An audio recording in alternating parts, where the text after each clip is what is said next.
sovg'a keldi. Kamoliddin aka shaxsan o'zlari olib kelib berib ketdi.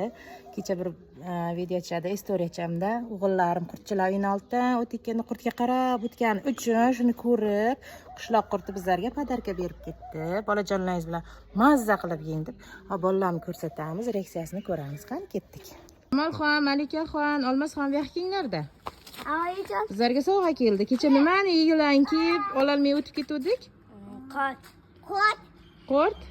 Qishloq qurtidan bizlarga sovg'a keldi. Ana xursandlik. Suv ko'rmanglar. Buni ochamiz, pastga qo'yinglar, ochib beraman. Shunaqa chiroyli upakovkada jo'natgan uchun qishloq qurtiga rahmat. Aynan Kamoliddin akaga. Kimga kerak biz shunaqa chiroyli podarishni qilib jo'natar ekan. Ana mazza qilyapti meni bolalar. Güzel ekan hidi. Qurt qanday ekan? Güzel. Malikaxon? Ana hammasi o'ziga rang-rang chiqib olyapti. Nimani hidi qilyapti, oyi? Bilmasa? Silipani ichkasi ham bormi? Nimasi? Silipani ichki.